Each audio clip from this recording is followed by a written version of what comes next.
So it's been 2 weeks since the Samsung Galaxy Note 20 Ultra came out, and in the first 2 weeks, there was a lot of excitement around this phone for its massive everything. Its massive screen, massive camera bump, massive specs. Just everything about this phone is so intense. It's really the top tier phone in a lot of aspects, but sometimes that can distract you from the nuances of actually using it. So I decided to give you guys this update video after 2 weeks of using this phone every single day.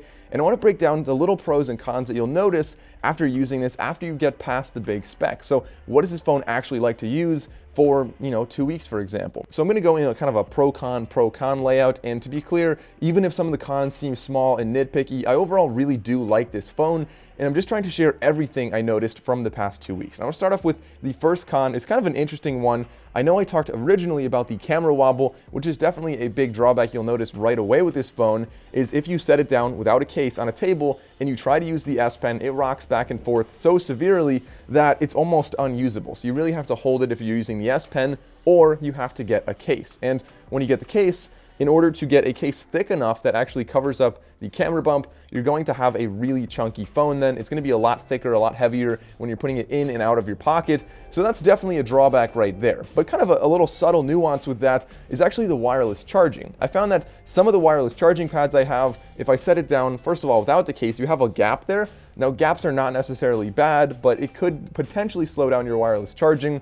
But I did notice once I used a thick enough case, the wireless charging, anecdotally speaking, did seem slightly slower, just because you have a much larger gap between the surface of the phone and the actual coils of the wireless charging pad. And speaking of the battery, getting over to the Pro, the battery life on this phone I actually found was definitely very satisfying. I found that I could easily get through an entire day with no problems at all. Of course, I was using a 120 hertz refresh rate, and I was not using, you can't use the full quality of the screen at that level, but it is an adaptive 120 hertz refresh rate, which means that it should be speeding up and slowing down according to what you're doing. And I found that, like I said, the large battery on here, despite the massive screen, I was able to get through a full day with no problems at all. And another pro, talking about the screen right there, is actually just the screen in general is by far the best screen I've seen on the market today. I really like how the Galaxy Note phones, I always forget this until I use them again, I really like how they have square corners, because when you're watching a video, not having the corners cut off just kind of gives you a better experience. You feel more like you're in a movie theater or like you're there in real life.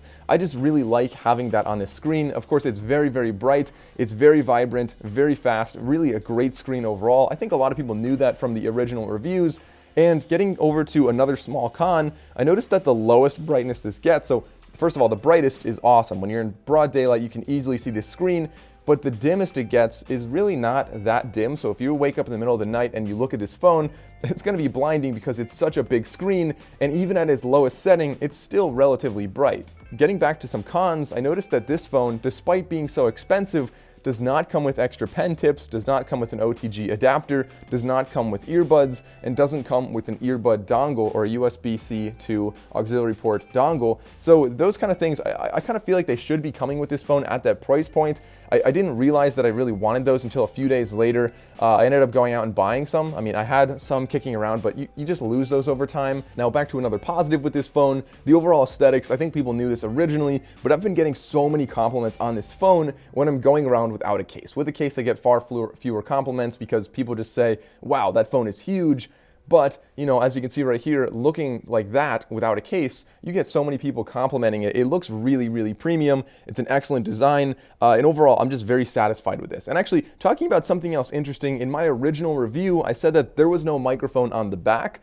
So kind of a good news, bad news here. Starting with the good news, there is a microphone on the back next to the cameras. The bad news, it's all the way down in the corner. You can barely even see it. I'll try to get it on my camera here, but it's a little tiny slot. It almost looks like a design flaw, but that is actually the microphone on the back next to the cameras for video quality. The bad news is the sharp corner down here is very likely to get filled with dirt from your pocket or from literally anything. Dirt gets jammed in that corner, and while there is some kind of radius on there and you probably could clean it, it's very likely that dirt is going to kind of cover your microphone eventually, or at the very least, if you end up getting a case for this, it's likely that the case is going to somehow distort the audio by just being next to that microphone. So that's kind of a drawback there. I don't know why. I really wish Samsung made room for it on the massive camera bump. It's so big already. Just make it a little bigger and add the microphone there. That's what I would like to see. But regardless, you have a microphone. It's just not in my favorite spot. Now, as far as the S Pen goes, obviously it's very fast with that 9 millisecond latency. Really, really noticeable when you're using it. It's extremely fast. It feels so natural when you're writing with it. It also looks really nice, matching the color of the phone. And I always forget this until I start using a Note phone again, just how much I actually utilize the Galaxy S Pen. So this is something that when you're not using it, you don't realize you miss it until you come back. And I mean, I'm not saying I use like the zoom in, like the Harry Potter things, that all those little air gestures, I don't use those. I think those are kind of useless for me. But what I do use is just, general navigation on my phone, or the screen off notes, just taking the S Pen out and writing down just an idea or somebody's phone number and just dealing with it later. So sometimes that's a really nice thing to have. And of course, one of my favorites is the remote camera capabilities. So I could just walk away and take a photo of myself or of a group without having to ask somebody to hold my phone and actually take the picture. I just prop it up, use the S Pen. Really, really nice, easy feature to use. Now, another drawback with this phone that unfortunately I overlooked in the original review is that the base storage on this is actually 128 gigabytes. I don't know why they didn't make it 256 like they had on the Note 10 Plus. It seems like for this price point, they could just add that extra storage in there. But regardless, you do have the expandable storage on the top. Personally, I don't ever use expandable storage. I would rather just pay the money to have it on my phone itself. And I mean, yes, 128 gigs is a reasonable amount, but with cameras like this, obviously your main focus of this phone is going to be the cameras. If you're able to take really big photos, 8K videos, you're gonna fill up that storage pretty quickly. And talking about 8K videos, I'm gonna kind of chalk this up as a little bit of a drawback, more of like a gimmick on this phone. I like having 8K video, it's a cool idea there, but the fact is, I mean, there's just usually a lot of noise in the footage there. If you look at it, even in a lot of daylight, it is a pretty noisy clip. And on top of that, it's only 24p. I typically record in 30p. Some people like 24, but I mean, not being able to change that is definitely a drawback. So I really can't use 8K footage. A really big positive, and this is a small nuance here, this phone is not slippery at all. So I might have complained about the S series or the Note series in the past about how slippery they are, being a massive glass sandwich, such a heavy phone. This one, having that kind of matte texture on the back, really gives you a nice extra grip. I know I said before I'm kind of using the camera bump as like a pop socket too, but the phone itself is just not slippery, and being so large, it is actually a really big advantage to have a not slippery phone. You don't realize that until you're using it, and I just thought, yesterday, I have not dropped this phone once in any situation at all. Taken it out of my pocket, it never even slips. I really like how it's not too grippy, it's nice and smooth, and it just has a good texture on the back. Some more positives on here, of course, One UI 2.5 has some really cool added features like wireless DeX, which allows you to fix the problem of having a little wire between your screen and your phone or your little, neck dock or whatever you're using.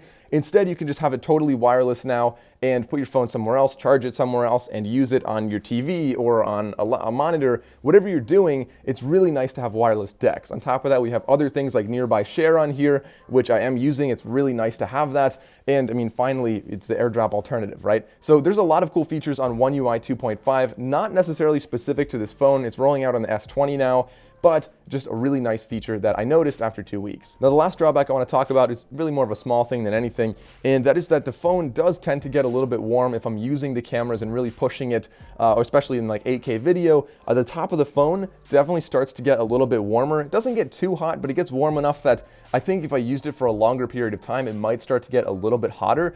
But, regardless, it's just something to keep in mind. And of course, getting back to the pros, I have a few more pros I want to talk about. I think the in-screen fingerprint sensor on this phone is really in a natural location. Likewise, the buttons, at least for my hands, I just barely slide up. I wasn't always the biggest fan of having all the buttons on the right side, but on a phone this large, I think it does make sense to have them over there. Just because you slide your thumb up, you're able to reach both of them, you're able to reach the fingerprint sensor, and it just feels very natural. So guys, that's what I have to say about the Samsung Galaxy Note 20 Ultra. I mean, to be clear, overall, I really do like this phone. There are a few drawbacks here and there, some real subtle things, but this phone is very, very impressive. It's very large, so you have to be looking for a huge phone if you want this one.